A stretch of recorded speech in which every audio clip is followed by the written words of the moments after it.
안녕하세요. 타타오입니다. 오늘 노자의 도덕경 제2장을 들어가 보려 합니다. 1장을 얼마 전에 했었죠? 있음과 없음에 대한 명징한 이야기로 도덕의 서두를 뗀 바 있습니다. 그리고 오늘 2장인데 어떤 이야기로 이어질까요? 저도 모르겠습니다. 여러분과 함께 즐기며 가볍게 깊이 숨쉬며 산책할 뿐입니다. 천하 계지 미지 위미 사악이 계지 선지 위선 사불선이. 천하는 사람들을 뜻해요. 세상 사람들은 이런 뜻이죠. 계지 다 안다, 다 안다고 생각한다. 지 미지 위지 사람들이 아름다움이라고 하는 것을 아름다운 줄 안다. 이쁘다고 하니까 이쁜 줄 안다. 누구 잘생겼다고 하니까 그래 잘생겼어 그런 줄 안다. 자기 관념을 넣지 않고도 그냥 대충 그렇게 생각한단 말입니다. 다들 그렇게 말하니까. 그런 경우 많죠. 그렇게 해서 집단으로 어느 계층의 사람들을 매도하기도 하고, 옛날 같으면 마녀사냥이 일어나기도 하고 무서운 일이 많았죠. 자, 한자는 이렇게 하늘과는 역순으로 해석을 하곤 합니다. 정리해 볼까요? 사람들이 아름답다고 하니 다들 그래? 아름답네 라고들 알지만 실은 그게 악함이 있어서 상대적으로 아름답다고 할 뿐이다. 이런 뜻입니다. 상대적인 관점이라는 것이니 그 상대성의 최면에 빠지지 말자, 이런 것이죠. 그 다음을 볼까요? 오늘 아마 그 주제를 계속 반복 부연 설명할 것 같습니다. 계지 선지 위선 사불선이. 사람들이 선이라 말하는 것도 그렇다. 이거 다 좋은 거다 좋은 거다 하니 그런 줄 알지만 대기업에서 만든 거니까 이거 이 제품 좋을 거야, 그래 그럴 거야 라고 하지만 그게 실은 나쁜 것, 악한 것 또는 불선한 것이 있어서 그에 대비해서 이렇게 말하는 것일 뿐이다, 이런 말이에요. 역시 비슷한 표현법이죠. 노자가 즐기는 대비법이기도 하죠. 여기서 재미난 것은 미와 악의 대비입니다. 우린 보통 선과 악을 상대적인 자리에 놓잖아요. 좋아요. 노자가 아주 좋은 사유거리를 던져줬습니다. 자세히 볼까요? 물론 문자 인문학이 이럴 때 빛을 발하는 것이죠. 미, 아름다울 미, 큰 양의 뿔 모양입니다. 큰 양이 뿔도 크겠죠. 아름답고 또 가치도 있고요. 즉 가치 있는 아름다움, 그것을 한자로 미라 합니다. 여기서 멈추면 안 되죠. 한글로는 아름다움이란 또 뭘까요? 암다움입니다. 알미란 지식이죠. 이게 아주 재미난 표현인데요. 우리가 어떤 경험을 하면 그 데이터가 저장되겠죠? 나중에 참고해야 하니까요. 그런데 그 지식은 그냥 건조하게 지식에 머물러 있으면 나중에는 쓰레기가 되고 맙니다. 얼이 썩어서 쓰레기가 돼요. 지식은 내면에서 다른 지식들과 어우러지고 교환하고 도와주면서 숙성이 되어야 하죠. 김치가 익듯이, 된장이 익듯이, 간장이 오래될수록 보물이 되듯이, 그런 것을 지혜가 변하여, 그러니까 지식이 변하여 지혜가 되었다 합니다. 그게 암다움의 상태, 바로 지혜죠. 알미 숙성하여 밖으로 은은하게 드러나 보이면 참으로 그 모습은 우아하며 기품 있게 느껴집니다. 그게 가치 있는 아름다움이며 미입니다. 그런데 그 아름다움이라는 것도 상대적이다 라고 노자는 말합니다. 지식이 숙성되지 않은 채로 교만한 사람에 비해서는 지혜로운 이가 아름답다고 말하지만 그건 역시 상대적인 평가일 뿐이라는 겁니다. 더 직관적이고 더 순수해진 사람에 비하면 언제나 그렇겠죠. 교만한 사람, 이기적인 사람은 악합니다. 악이라 함은 나쁠 악이죠. 버금아의 마음심, 으뜸가지 못하고 버금가는, 그래서 늘 1등이냐 2등이냐 내가 낫냐 네가 낫냐 비교하며 피해의식을 가지는 상태, 그게 악의 상태예요. 악이 뭐 그렇게 추악한 게 아니에요. 그냥 이런 불쌍한 상태예요. 한글로는 나쁠 악이죠. 나쁨. 나쁘다는 것은 나쁜에서 나온 말입니다. 나쁜. 전체적인 대야 관점이 아니라 아직 숙성되지 않아서 개별적인 소화만 아는 사람, 나뿐인 사람, 나쁜 사람이죠. 그 다음 선과 불선이 나옵니다. 선과 악이 아니라 선과 불선인 게 재미나죠. 선은 뭔가요? 역시 양양자가 들어가죠. 유목민족이었던 우리 민족에게 양은 언제나 좋고 유익하며 착한 대상이었을 겁니다. 그래서 양 들어가는 한자들은 거의 다 좋은 뜻에 쓰입니다. 나쁜 것에 쓰이는 게 있는지 저는 아직 확인 못 해봤어요. 선은 착할 선, 좋을 선입니다. 고운 말, 유익한 말을 쓰는 것, 그게 착함입니다. 막연한 게 아니에요. 입이 착한 겁니다. 그런데 여기 좋을 선이라고도 하잖아요. 그럼 좋음이 뭔지도 알아야겠죠? 좋다, 좋음. 그것은 환하게 비춘다는 뜻이에요. 반야심경에서 조견 기억나시죠? 바로 그 상태입니다. 환하게 비추니 아름다워요. 환하게 비추니 좋아요. 뭐든지 환하게 비춰보면 좋지 않은 게 없습니다. 아름답지 않은 게 없어요. 꽃도, 풍경도, 일도, 사람도, 우리의 지금 이 시간도. 오래 보아야 아름답다. 너도 그렇다. 이런 시 한 구절도 있죠. 자, 그럼 불선은 입이 곱지 못한 게 불선이에요. 선을 더 넓게 해석할 수도 있지만 저는 이렇게 딱 모아서 해석하는 걸 좋아합니다. 거친 말, 이간질하는 말, 쓸데없는 말, 그런 언어들을 구사하는 것은 불선입니다. 어두워서 그런 말이 나오는 거예요. 환하게 비추지 못하고 어두침침하게 대충 비침이 불선입니다. 어떤 사람 보고 가령 누군가의 딸을 보고 아이고 쟤는 뭐 누구 닮았어요? 라고 말하는 거, 누구 닮았다, 이런 게 대충 보고 있는 거거든요. 그 사람만의 빛을 보지 못하고 그냥 자기 안에 있는 데이터 누구에 딱 붙여버리는 겁니다. 얼마나 띄엄띄엄 보는 거예요. 그걸 띄엄띄엄 본다고 하죠. 갑자기 환하게 비춰보는 게 어려울 수도 있어요. 습관이 안 돼 있으면. 그러면 길게라도 보세요. 자세히라도 보세요. 오래 지극하게 보세요. 내 가족부터, 그리고 나 자신도, 내 목표도, 내 주변도, 내 회사의 어떤 대응 명분도. 그러다 보면은 환해집니다. 점점 밝아져요. 환해지면 누가 이익인가요? 그 상대? 상대의 이익 이전에 당신이 먼저 행복해집니다. 내 머릿속이, 내 가슴속이 환해졌으니까.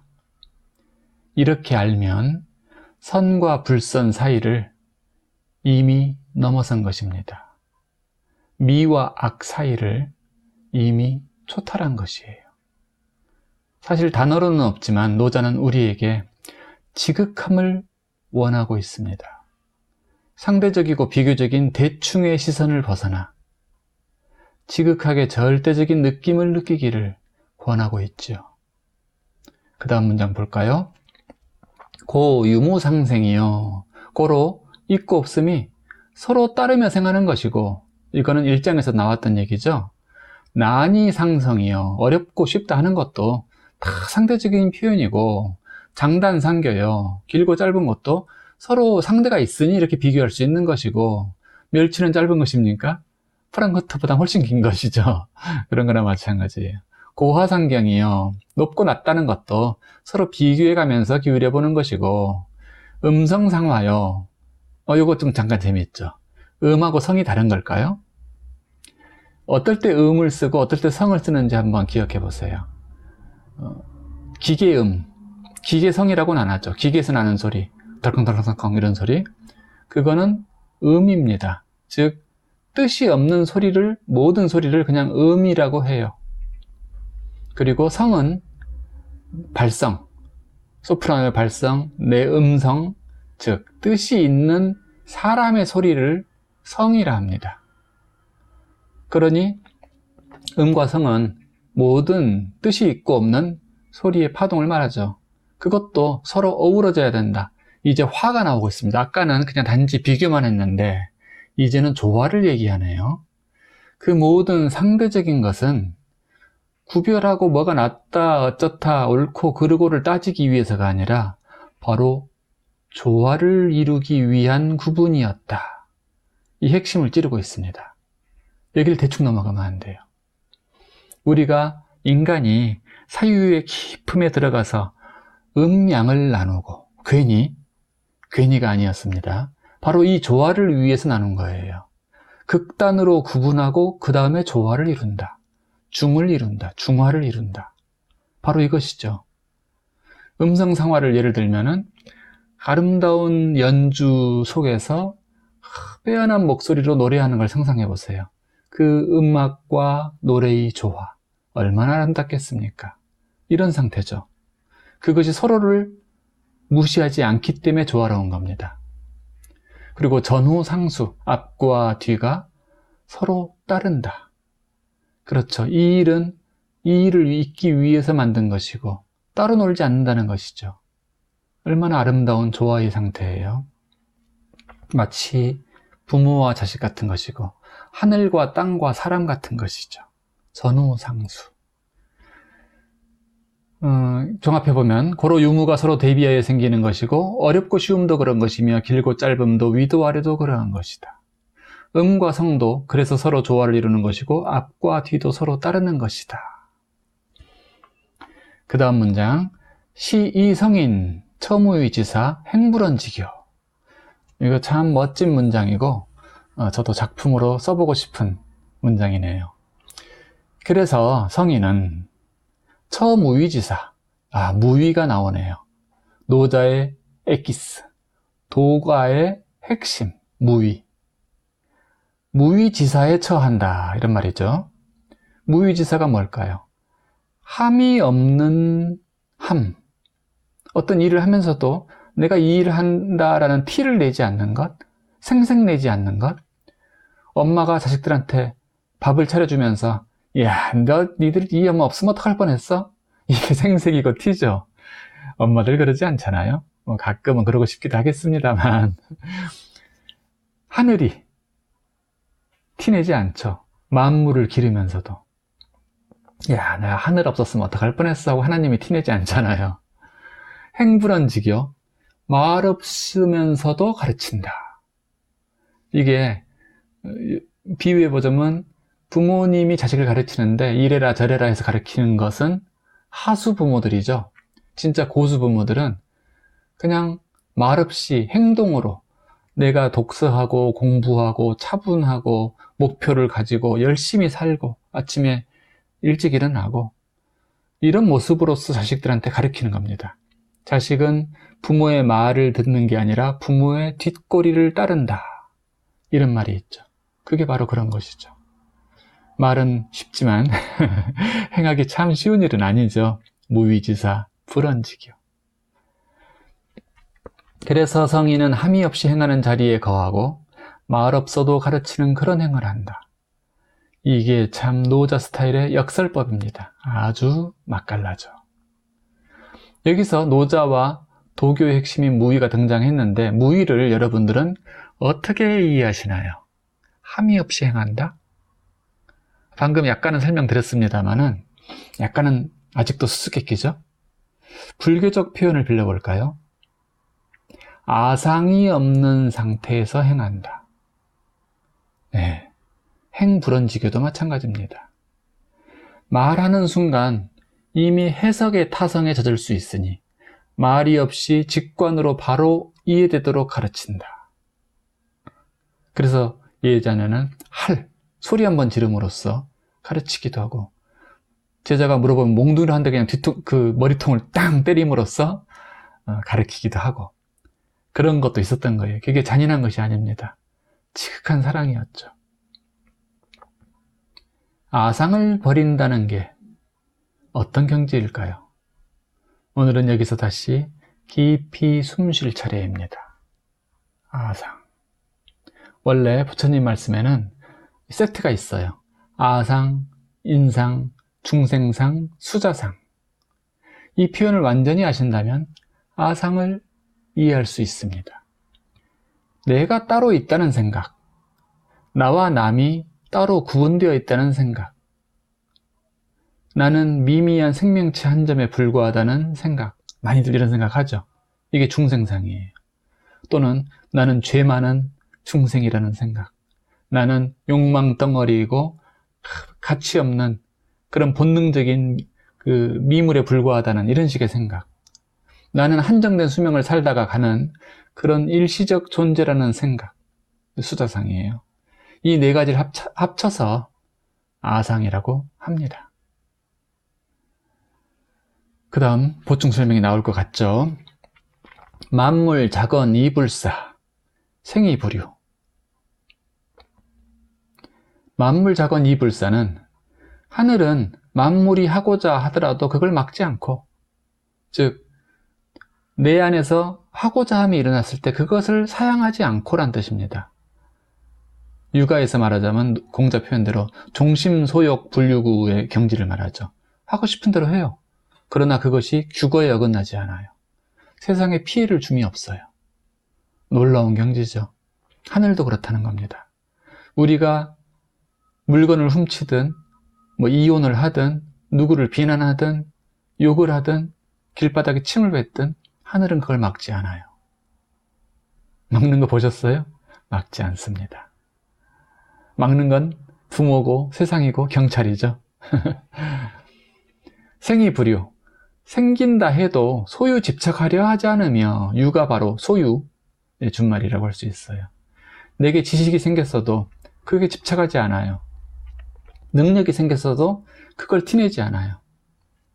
반야심경에서 나왔었죠. 얼마 전에 제가 반야심경 해석 올렸었죠. 무지역 무득. 지혜에도 무하고 얻어진 것에도 무할 줄 알아라. 그게 반야잖아요. 도가든 불가든 다 그렇게 만납니다. 생이부류, 그것이 방금 그 뜻이었고, 위불치, 내가 한 일에도 자랑하지 아니하고, 불치, 이 치가 자랑할 치인데 또 옛날에 발음에는 티입니다. 티내지 아니하고. 한글과 한자는 아득한 옛날에는 하나였습니다. 그리 아득할 것도 없어요. 송나라 시대만 하더라도 지금의 우리 발음이 그 당시 그 송나라 발음이었어요. 그 후에 중국은 발음이 변했죠. 우리는 변하지 않은 겁니다. 하늘천, 옛날에 하늘천이었죠. 치읓은 티읕이었던 거예요. 지읒은 디귿, 하늘천, 따디 이런 것이었죠. 지혜가 디해. 자, 위불치 얘기하느라고. 그 다음에 공성이 불거. 성공하더라도, 공을 이루더라도 거기 머물지 않는다. 이야, 멋지지 않습니까? 박수 칠 때 떠나는 거죠. 그런데 우리는 성공하면은 어떻게 성공했는데, 내가 얼마나 고생해서 여기 이르렀는데 떠나고 싶지 않죠. 천년만년 머물고 싶죠. 그런데 마지막 문구를 볼까요? 대저 머물려 하지 않으니 부유불거 시이불거. 기가 막힌 표현입니다. 머물려 하지 않는데 떠나지지도 않아요. 내가 그 공에 머무르지 않고 내 그 공을 자랑하지도 않는데 그 명예가 나를 떠나지도 않아요. 온 세상이 오히려 내게 그 명예를 씌워줘요. 노자가 바로 그런 존재죠. 일생을 자랑하지 않고 살았는데 지금 이 많은 사람들이 노자를 얼마나 사랑합니까? 이것을 우리 인간사에 비유해서 알아볼까요? 가령 자식이 게임을 하고 싶어 해요. 그걸 막지 않습니다.